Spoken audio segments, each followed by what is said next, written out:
Before we begin, I want to ask you something. Have you ever walked into what you thought was a normal meeting, only to realize something was very wrong? Have you ever been blindsided, humiliated, or pushed out of a job without warning right in front of the very people you worked with every day? If you've ever experienced workplace injustice like that, or even feared it could happen to you, you're not alone. These workplace injustice stories are more real than most people realize, and they happen to professionals everywhere, often when they least expect it.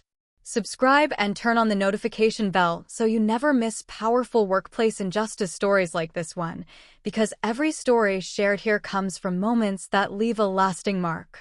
Now, this is the moment everything in my life changed.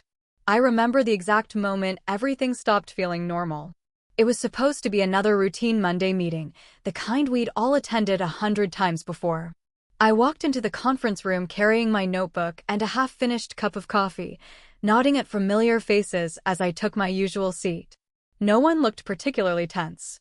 No one seemed nervous. If anything, the room felt too calm. My boss stood at the front, flipping through a set of printed pages. I assumed we were about to go over timelines again. We had been under pressure lately, but that wasn't unusual. Deadlines came and went, and we always managed to keep things moving. Then he said my name. I looked up, expecting a question. Instead, he paused for a moment, like he was choosing his words carefully. The room went quiet. Every chair stopped moving. Every conversation died out. And then, in front of everyone, he announced that my role was being terminated effective immediately. Just like that. No warning. No private conversation. No explanation beyond a vague mention of organizational restructuring. I felt heat rush to my face as the silence in the room thickened. People avoided eye contact. A few looked confused. One person actually started to speak, then stopped. My boss didn't look at me again. Within minutes, security was at the door, waiting to escort me out. As I stood there trying to process what was happening, one thought kept repeating in my head. This wasn't planned. Or maybe it had been planned for a long time. The walk back to my desk felt longer than it ever had before. No one followed me. No one said a word. I could feel people watching from their chairs, pretending to focus on their screens as I passed. I kept my head down, trying to stay composed, but my hands were shaking so badly I had to clench them into fists just to steady myself. Security stood a few steps behind me while I packed. I was given 5 minutes. 5 years of work reduced to 5 minutes to gather what I could carry. My photos, a few notebooks, a coffee mug I'd had since my first day. I left everything else behind. As I reached for my laptop, my boss's voice came from the doorway. Leave that. It stays. I nodded, not trusting myself to speak. But what unsettled me most wasn't the suddenness of it all. It was the timing. I had been in the middle of reviewing a set of approvals that morning, something I had stayed late to work on the night before. There were details that didn't sit right with me. Numbers that didn't align with earlier versions. I had planned to bring it up later that day. Now I wasn't even allowed to log back in. When I stepped out of the building with my box, the door shutting quietly behind me, it hit me all at once. I wasn't just removed from my job. I had been cut off from something I hadn't finished looking into. I sat in my car for nearly 20 minutes before starting the engine. My hands rested on the steering wheel, but I couldn't move. Everything had happened too fast. One moment I was preparing for a normal workday, the next I was outside with a cardboard box and no job. But the more I thought about it, the less the humiliation bothered me. It was the timing that kept replaying in my mind. I had been deep into a final review that morning. It wasn't just another routine check. I had spent hours comparing figures from previous submissions, making sure the approvals lined up with what had been reported earlier. Something had felt off. Not dramatically wrong, just enough to make me slow down and double-check. I had stayed late the night before trying to understand it. And now I was suddenly gone. I reached over and opened my notebook, flipping to the last page I had written on. I always kept personal notes on major reviews, just to stay organized. There were dates, numbers, and one sentence I had circled twice. Totals don't match earlier report. I stared at those words for a long moment. I hadn't finished reviewing the file. I hadn't raised a formal concern yet. I was waiting to understand it properly before saying anything. Now I wasn't even allowed to go back and check. As I closed the notebook, my phone buzzed in the passenger seat. A message from a coworker. Hey, did you finish the approval review this morning? I read the message 3 times before replying. My first instinct was to ignore it. I wasn't part of the company anymore. Whatever was happening inside that building was no longer my responsibility. But something about the question unsettled me. I typed back carefully. No. I was still working on it. The response came almost immediately. Oh, that was it. Just one word. But I could feel the weight behind it. I asked what was going on. There was a long pause before the typing dots appeared again. Then disappeared. Then came back. Finally, another message. Leadership thought it was already cleared. My stomach tightened. They thought I had finished the review. That meant they were expecting that approval to move forward. I explained that I had paused because some numbers didn't line up with previous reports. I was still verifying before signing off. This time, the reply took longer. When it came, it was shorter than before. That's a problem. I asked why. No response. Minutes passed. I watched the screen, waiting. Nothing. Then suddenly another message appeared. People are looking for the documentation trail. No one knows where you kept the comparison files. I leaned back in my seat, the realization settling slowly. Those files weren't stored on the shared system.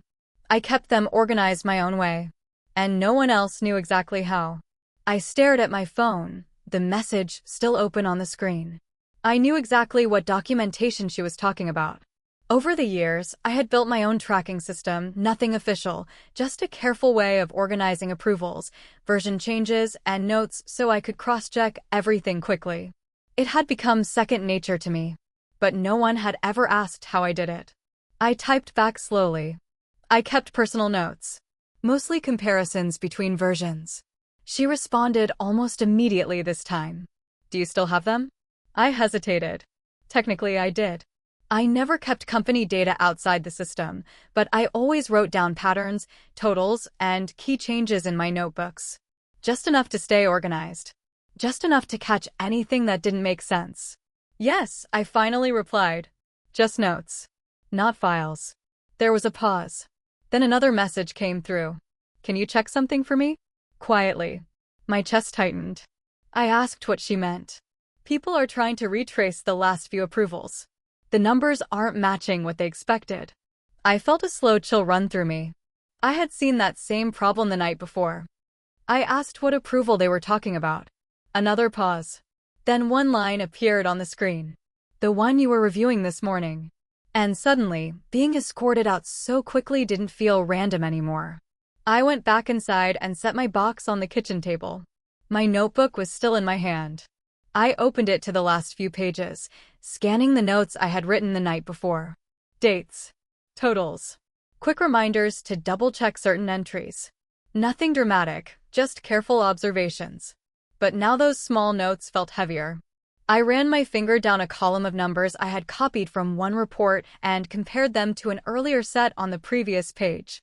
That was where I had stopped. That was where something had started to feel wrong. I picked up my phone and typed a quick question. What numbers aren't matching? It took longer for her to reply this time. When the message came, it was shorter than before. Final totals don't line up with earlier projections. I stared at the notebook again. That was exactly what I had noticed. I had written the same thing in the margin just hours before I was fired. I asked if leadership knew. Another pause. Then, they're trying to figure out when the change happened. I leaned back in my chair, my heart beating a little faster. Because I had a very clear memory of when I first saw those totals shift. It was the same week everything suddenly started moving faster. That week had felt different from the start. The pace picked up suddenly, and everything was marked urgent. Approvals that normally took time were pushed through quickly, and questions were brushed aside with simple reassurances. I remembered sitting at my desk late one evening, staring at 2 versions of the same report that didn't quite match. It wasn't a dramatic difference. Just small shifts in totals that didn't have clear explanations. At the time, I told myself it was probably an adjustment. That kind of thing happened. But something about it stayed with me. That's why I made the note. That's why I paused before signing off. Now, hearing that they were trying to retrace where things changed, I felt a knot tighten in my chest. My phone buzzed again. Another message. Leadership's asking around. No one remembers exactly when the final numbers were updated. I looked down at my notebook. I remembered. I had written the date beside the totals that caught my attention. It was the first day I noticed something felt off. I snapped a picture of the page and sent it over, careful to only show my handwritten notes. A minute later, she replied. That helps. Thank you. Then, after a pause. They thought everything was finalized. I stared at the message. If they thought it was finalized, that meant decisions were already made based on those numbers. The thought sat heavy in my mind long after the messages stopped. If they had moved forward believing everything was verified, then my unfinished review might have been the last chance to catch something that didn't make sense. And I had been removed before I could finish. I walked to the sink and poured a glass of water, trying to calm the restless feeling growing in my chest. I didn't know the full situation. Maybe it was nothing. Maybe the totals just needed updating. But then my phone buzzed again. This time it wasn't her. It was someone else from the office. Someone from a different department I rarely spoke to directly. Hey, quick question. Did you ever complete the final verification on last week's approvals? I typed back the same answer. No. I stopped because the numbers didn't match earlier reports. There was a long pause. Then a reply came through. That's what we were afraid of. I stared at the words. I asked what he meant. The typing dots appeared, then disappeared, then came back again. Finally, his response came through. They moved forward anyway. And suddenly, the room felt much quieter than it had a moment before. I read his message again, slower this time. They moved forward anyway. A heavy silence filled my kitchen. I could almost picture the moment it happened. The meeting, the urgency, someone deciding they couldn't wait any longer. My unfinished review set aside because the timeline mattered more than caution. I typed carefully. Who approved it? The reply didn't come right away. Minutes passed. I started pacing the room, my mind racing through possibilities. Finally, my phone buzzed. Senior leadership. They thought it was already cleared. I closed my eyes for a moment. That meant they believed my verification had been completed, that the numbers had been checked, that everything was ready to move forward. But I had stopped. I had hesitated. I had made a note and planned to take another look the next morning.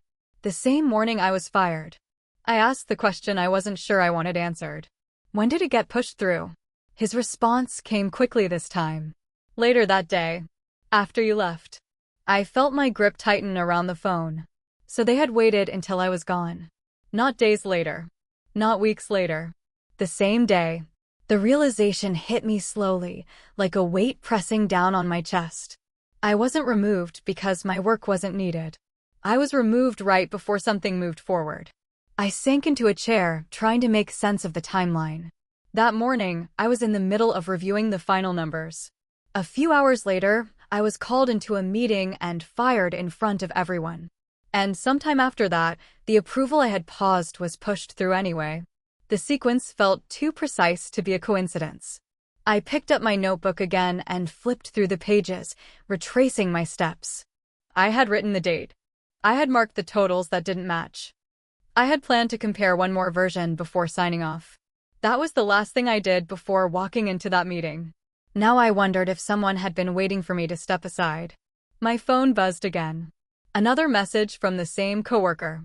People are going back through reports now. They're trying to understand what changed. I typed back slowly. Are they finding anything? A long pause. Then, not yet. But they're asking questions. I leaned back, staring at the ceiling. Questions meant uncertainty. And uncertainty meant something wasn't adding up. Another message came through before I could respond. Your name keeps coming up. People are asking why you didn't finish the review. I felt a sudden chill. Because I knew exactly why I didn't finish. I just wasn't sure anyone else would believe me. I read that last message several times, the words settling deeper each time. Your name keeps coming up. I wasn't sure how to feel about that. Part of me felt uneasy, like I was being quietly blamed for something I didn't have the chance to complete. Another part of me felt something else entirely, a strange sense of clarity. If they were asking about my review, it meant they were starting to see that something hadn't been finalized. I typed back carefully. What exactly are they saying? The response took longer this time. Some people think the process got rushed after you left. Others think it was already done. I leaned back in my chair, thinking about how often I had slowed things down in the past. Not to be difficult, just to make sure everything lined up. It wasn't unusual for me to pause approvals if something felt off. Most of the time, no one noticed. Everything worked quietly in the background. But this time, I had stopped at a critical moment. My phone buzzed again. They're asking who had the final responsibility for verification. My chest tightened, because the answer to that question had always been simple. It was me, and I hadn't signed off. The weight of that realization settled in slowly. For years, I had been the last step in the process. Not because of a title or a position, but because I paid attention. I checked numbers against older reports. I made sure nothing slipped through unnoticed. It was just something I took pride in. And now, I was gone. I flipped back through my notebook again, retracing the notes from that last week. Every small detail suddenly felt important. The adjustments in totals. The sudden urgency.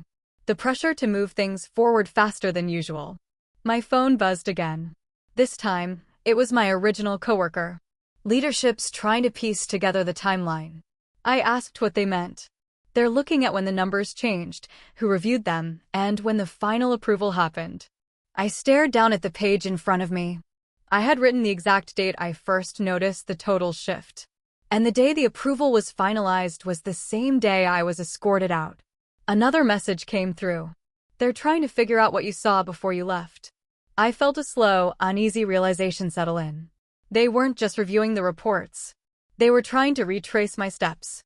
I closed my notebook slowly, my mind racing. The more they retraced my steps, the closer they would get to the exact moment everything shifted. And I knew that moment clearly. It was late in the afternoon, 2 days before I was fired. I had opened a report expecting to do a quick comparison, but something about the totals made me stop. They were higher than expected. Not wildly different, just enough to catch my attention.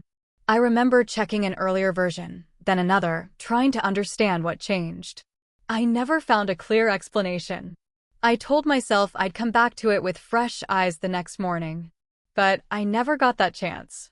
My phone buzzed again. They found one version that doesn't match the final numbers. I sat up straight. I asked which one. The one from the day before you were fired. I looked at the date in my notebook. It was the same one I had circled. I typed slowly. I saw that. That's why I stopped the review. There was a long pause before the reply came. They're asking why you didn't report it right away. I stared at the message. Because I wasn't sure how to explain that I was still trying to understand it myself. I set my phone down and rubbed my temples, trying to think clearly. It wasn't unusual for me to take time before raising concerns. I never wanted to make assumptions without proof. If something didn't match, I compared versions, checked dates, and made sure I understood the change before saying anything. That was the responsible thing to do. But now it sounded like hesitation. My phone buzzed again. They're asking if you mentioned it to anyone. I thought back carefully. I hadn't filed a report. I hadn't escalated it. I had only made a note to double-check the figures again. I had planned to speak to my boss later that day, after I finished reviewing everything. Instead, I was called into that meeting. I didn't get the chance, I typed back. There was a pause. Then, they're trying to figure out if the numbers were updated after your last review. That made my stomach tighten. Because I remembered something small, something I hadn't thought much about at the time. When I reopened the file the next morning, just before the meeting, the totals looked slightly different again. I hadn't had time to compare them. And now I realized that might have been the most important moment of all. I stared at the message for a long time, thinking back to that morning. I had opened the report quickly, planning to continue where I left off. I remembered the totals looked slightly different from the ones I had written down the night before. Not dramatically, just enough to make me pause. I had told myself I'd compare the versions properly after the team meeting. But I never made it back to my desk. My phone buzzed again. Do you remember what changed? I opened my notebook and flipped to the page. The numbers I had written down were still there, clear and precise. I compared them to the last set I remembered seeing in the office. They weren't the same. I typed back slowly. Yes, I think the totals shifted overnight. The response came almost immediately. They're seeing the same thing now. A cold feeling settled in my chest. I asked when they first noticed. Yesterday, during a recheck. That meant the difference was big enough to stand out. Not just a minor adjustment anymore. I leaned back, my mind piecing the timeline together. I noticed the change. I paused the approval. The next morning, the numbers looked different again. Then I was removed. And later that same day, the approval was pushed through. My phone buzzed again. They're asking if you kept a record of the earlier totals. I looked down at the notebook, still open in front of me. I had written everything down. I snapped a photo of the page, careful to only show the numbers I had personally noted. No company documents, no official files, just my own handwriting. I sent it over and waited. A few minutes passed before my phone buzzed again. "This helps," she replied. "They couldn't find this version anywhere." I frowned at the screen. "What do you mean?" Another pause. "The system only shows the latest totals. Earlier versions aren't easy to trace." That made my heart beat a little faster. I had always kept track of changes manually because the system sometimes overwrote old data. It wasn't a flaw, just the way it worked. That's why I wrote things down. That's why I compared versions myself. Without those notes, it would be hard to see what had changed. Another message came through. They're trying to figure out when the first shift happened. I looked down at the date I had written beside the numbers. I marked the day I noticed it. I typed back. There was a long silence. Then, that's the same week everything started moving faster. I stared at the message. I remembered that week clearly. Urgent emails. Quick approvals. Pressure to keep things moving. And now, weeks later, they were trying to understand exactly when the first difference appeared. And the only clear record of it was in my notebook. The longer I sat there, the more uneasy I felt. I had always kept notes out of habit, not because I expected them to matter. It was just part of how I worked: write things down, compare numbers, track patterns. Quiet routines that made everything easier to manage. Now those same notes were the only clear record of something no one else seemed able to trace. My phone buzzed again. They're asking if you noticed anything else that week. I thought back carefully. The pressure had been intense. Requests marked urgent. Deadlines suddenly tighter than usual. My boss had stopped by my desk twice in one afternoon, asking if approvals were ready yet. That wasn't like him. He was usually patient. I remember being told to speed things up. I typed. The response came quickly.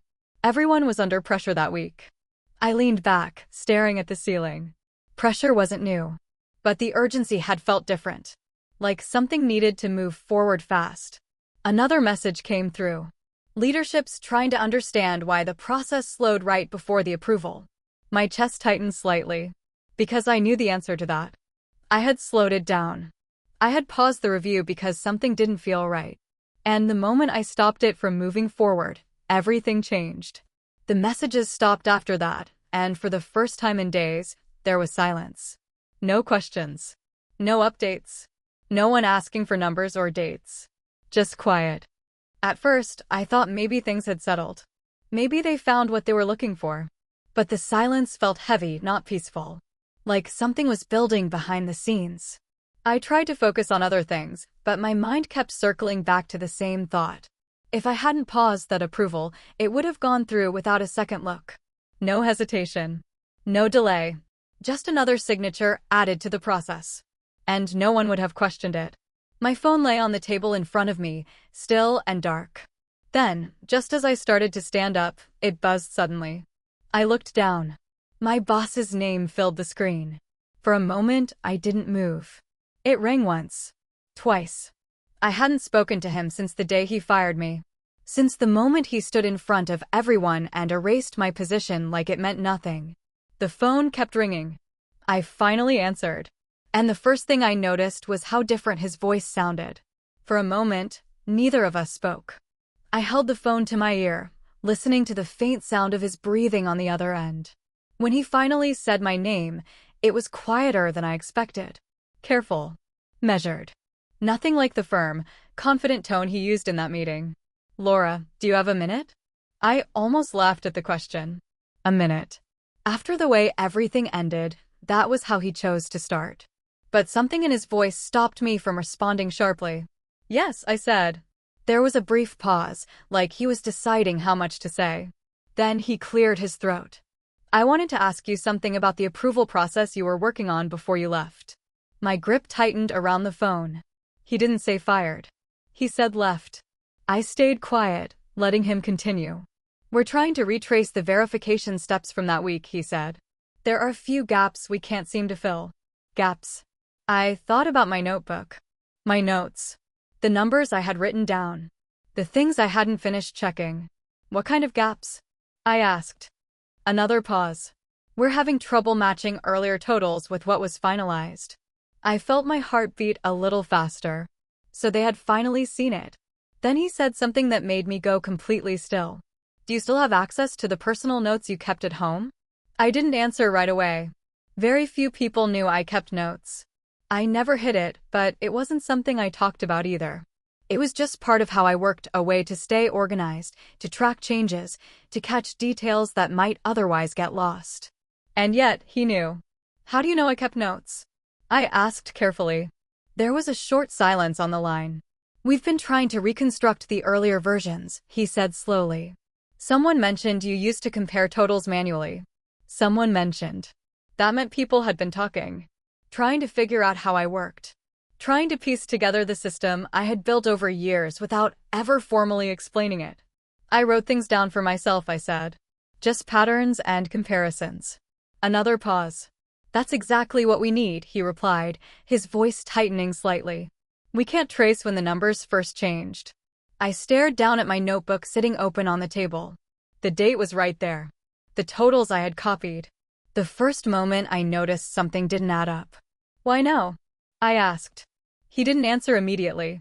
Then, quietly, he said something that made my stomach drop.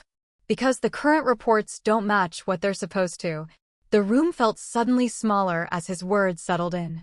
The current reports don't match what they're supposed to. I stared at the notebook in front of me, the same page still open, the numbers I had written down now carrying more weight than they ever had before. For years, those notes were just part of my routine. Now they sounded like something they were relying on. I took a slow breath. How far off are they? There was a pause. I could hear papers shifting on his end, the faint hum of what sounded like an office in the background. Enough that people started asking questions, he said carefully. We're trying to understand when the first change happened. I ran my finger along the margin where I had circled the totals weeks earlier. I noticed something that didn't line up the night before I was fired, I said. That's why I paused the approval. I wanted to compare versions again. Another silence followed, heavier this time. So you hadn't signed off yet? He asked. No. I heard him exhale slowly, like that answer confirmed something. That approval went through later that day, he said. My chest tightened. After I was escorted out? I asked. Another pause. Yes. The words sat between us, heavy and quiet. Which meant the final numbers were pushed through after I was gone. Without the review I had stopped to finish. I leaned back in my chair, trying to steady my breathing. So if the numbers don't match now, I said slowly, that means whatever I was checking never got verified. He didn't answer right away. The silence stretched long enough to feel like confirmation. We're still trying to piece together the timeline, he finally said. We need to understand what you saw before you paused. I looked down at the date I had written in the corner of the page. I saw totals that were higher than earlier reports, I said. Not drastically different. Just enough to make me stop and double-check. And then, he asked. I was going to compare one more version the next morning, I said.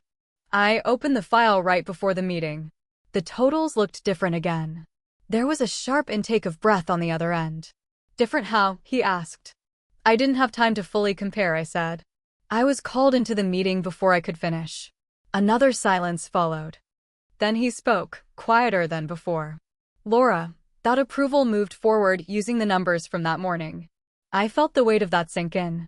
The numbers I never finished verifying. The ones that changed overnight. They were the ones that got finalized. I sat very still, letting that realization settle over me. The numbers from that morning, the ones I never had the chance to verify, those were the figures that moved forward. I swallowed slowly. So the approval went through using totals that hadn't been fully reviewed? There was a long pause on the other end of the line. When he finally spoke, his voice sounded tighter than before. Yes, just one word. But it carried everything. I closed my eyes for a moment, remembering exactly how that morning felt. I had opened the file quickly, planning to compare it against the earlier versions I had written down. The totals looked slightly higher. I remember feeling that quiet hesitation again. That instinct telling me to stop and take a closer look. Then I was called into that meeting. And now? I asked. Another pause. They're trying to understand why the projections don't match what's happening now, he said. And the only person who noticed the earlier differences was you. My chest tightened. I hadn't accused anyone. I hadn't made a report. I had just paused because something didn't feel right. If I had signed off, no one would have questioned it. And if I hadn't been removed that morning, I might have caught whatever changed overnight. He spoke again, more quietly. We think you stopped something from moving forward too quickly. The words lingered in the air long after he said them. Stopped something. I let out a slow breath, trying to process everything at once. For weeks, I had been replaying the moment I was fired, wondering what I had done wrong. Now it felt like I was seeing the situation from a completely different angle. I didn't stop anything, I said quietly. I just hadn't finished checking. That hesitation might have been important, he replied. I looked down at the notebook again. The circled numbers. The dates. The notes I had written for myself without thinking twice. At the time, it was just part of doing my job properly. Now it sounded like it had been the only thing standing between a rushed approval and something no one fully understood. What exactly are they seeing now? I asked. There was another pause, longer this time. The current figures aren't lining up with the earlier projections, he said slowly. And no one can explain when the shift happened. I thought about the pressure that week. The urgency. The way I was told to move faster. And you think I would have caught it? I asked. Another pause. Yes, he said quietly. I sat there in silence, the weight of that settling in. Because the only thing I had done was hesitate. And that hesitation might have been the reason they were calling me now. I didn't say anything for a long moment. I just sat there, staring at the notebook in front of me, at the small circle I had drawn around a set of numbers weeks ago without thinking twice. At the time, it was just another note to myself. Just another reminder to slow down and double-check. Now it felt like that small hesitation had carried more weight than I ever realized. So what happens now? I finally asked. There was a long pause on the other end of the line, the kind that told me he was choosing his words carefully. We're reviewing everything again, he said. Trying to understand exactly when the change happened and why no one caught it sooner. I let out a quiet breath. I tried to slow things down, I said. I just didn't have enough time to finish. I know, he replied. And for the first time, his voice didn't sound like a boss speaking to an employee. It sounded like someone acknowledging something he hadn't seen before. The silence that followed felt different from the one in that meeting room. Not tense. Not humiliating. Just heavy with the realization of what had actually happened. I wasn't fired because I wasn't needed. I was fired right before the one moment where asking questions mattered most. And now, weeks later, they were still trying to retrace the steps of something I had only just begun to notice. All because I paused. All because I hesitated.